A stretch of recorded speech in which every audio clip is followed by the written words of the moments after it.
that actually gets me to my next one that I want to talk about. You know, in terms of the news, now we interpret the present, what we choose to remember about the past. You talk about Jon Stewart in one, and he was at the early. So he was a comedian on the Daily Show, but he started doing sort of like a fake news show, and I mean, it's the original fake news, really. And I think he was. I guess it was Colbert who was impersonating Bill O'Reilly, but Jon Stewart was doing that before Colbert was doing it on his show, The Daily Show. But the strangest thing happened after a time is that his audience began to interpret him almost as real news, or his opinion on thing was like taken as almost fact. So he would do these things, and I'm dying to get your thoughts on it because I know he's a friend of yours, but I have real mixed feelings about it because I think he was very aware of how seriously and sometimes literally he was taken as a newsman, and he was uncomfortable, but he also seemed to exploit it in some ways. He definitely has a point of view and an ideology, and I think he could get people riled up, and he knew he was riling them up, and he knew he wasn't saying. And then you'd go to him and say, "Well, you're doing this." He's like, "Well, I'm a comedian. It's not my fault they're taking me seriously." I thought that was a phony defense. Well, it was phony, but it was also true. You know, all of it, like you can get away with a certain amount of stuff if 10,000 people are listening to you. You can get away with less stuff if 100,000 people, and even less if 10 million people. So what happened to Jon was the show blew up, and the fact that he was making fun of all the traditional constructs in news, from the existence of the prompter to all of the tropes and bromides and platitudes and all of the stuff that contributes to the overarching feeling that leads a lot of reasonable people to conclude the whole thing is just bullcrap and all performance, right? He took all the air out of that tire. And as a result, people really started to listen, like seriously listen to what he had to say. It came to a head in a survey, I want to say it was 2008, where he was voted the most trusted source of news in the country. more than Brokaw, more than Jennings, more than anyone. He was the most trusted source of news. And that's when people started to criticize him, when his slip showed. And that's when he said, "Hey, whoa, I'm just a comedian." Yeah. And so the all shucks thing might work with 10,000 viewers, but it doesn't work with 10 million. And so people started to go, well, wait, no, what have we done here? And so what's interesting is the weird nexus of trust, entertainment, parody, and satire. And it's what's so missing today. It's what cancel culture has most suppressed: the comic's voice, the satire. It's why the Bee is so brilliant.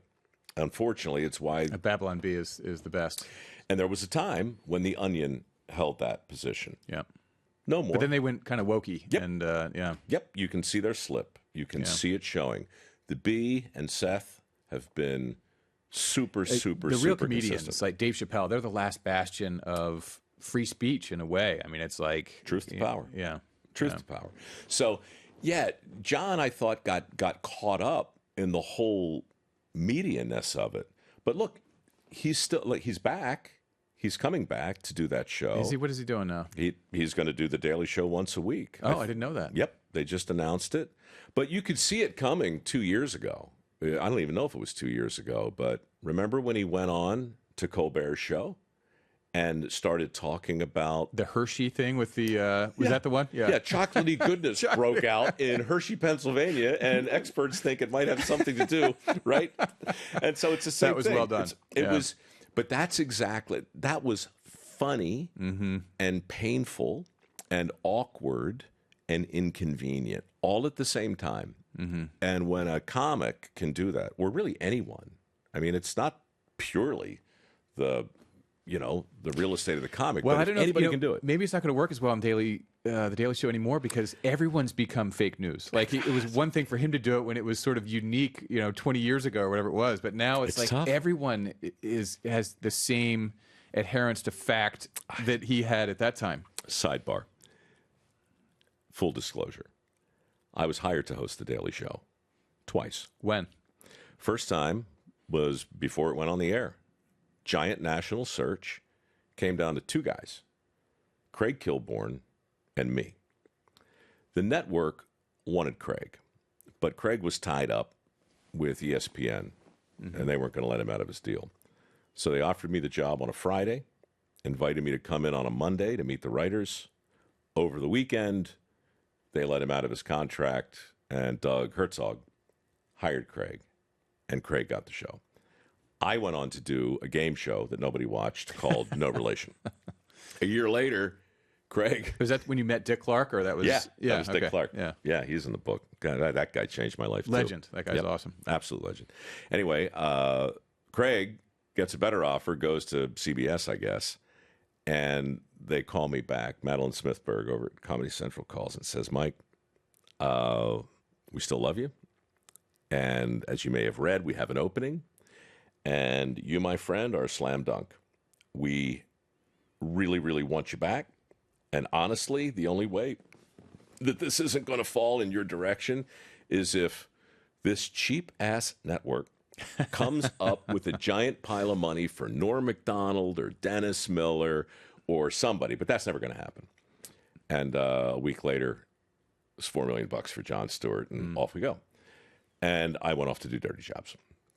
So no regrets. You are still a slam dunk for that job. Here, they should do Jon Stewart for 2 nights, and then you for 2 nights. I would watch that, but I'll do the 5th night. You guys, but that would be great. I think that'd be a great way to shape up the week over there. Well, it would have been a different show, for sure. Why is he only doing what? What are they doing the other 4 nights? I don't know. I don't know what they're up to, but I do worry for the same reason you just said. I don't know that you can put the poop back in the goose. Like I really worry. I like toothpaste in the tube better than the poop in the goose. Man, I'm the Dirty Jobs guy, and I'm the guest. I'm always right. No, it's. I thought a lot about it during lockdowns when it was obvious that Dirty Jobs should go back on the air. We went out of production in 2012, and we had done 300. No regrets. I was done. I was on to other stuff. But all of a sudden, essential work, headline news, and so forth. And I thought it would be good, and the network agreed. But I was really worried that, like, I'm older than I've ever been. And does anybody want to see a 59, 60-year-old dude crawling through the sewers, again, channeling his inner 8-year-old while we celebrate the changing face of the modern-day proletariat? I didn't know. I didn't know if I had permission to do it. Turns out I did.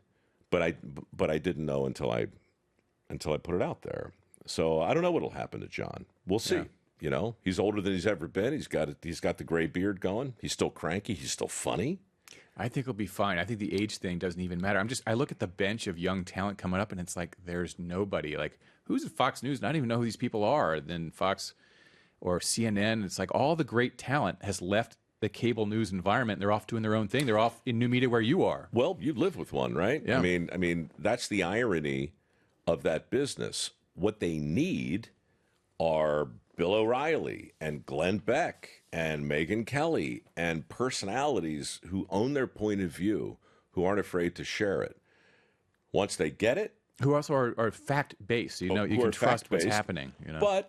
But are not afraid to synthesize all of that into something that feels like a point of view.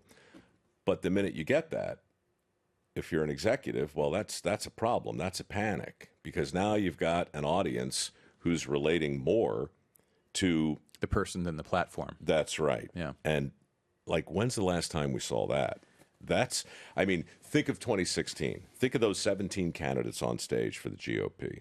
Think of Reince Priebus or whoever it was saying, there's we got women and we got people of color and we've got so many to choose from. Anybody but that guy in the middle, right? Anybody but him. And what did the Republican Party want? They wanted the guy in the middle. And so what do you do if you're a brand who suddenly realizes your customers want something you don't want them to have? That's also what happened to Dirty Jobs. Dirty Jobs snuck onto the air out of nowhere.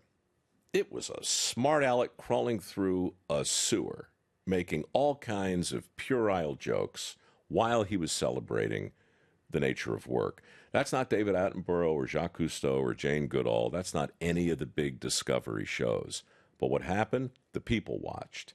And now we got a chance to see, what do you do if you're an executive who has a hit that you don't want to be a hit? What do you do if you're an operative who has a candidate who you don't want to be popular? What do you do if you're a publisher? Here you go. Let's way to bring it back to all this. What do you do if you're a publisher who has a best-selling book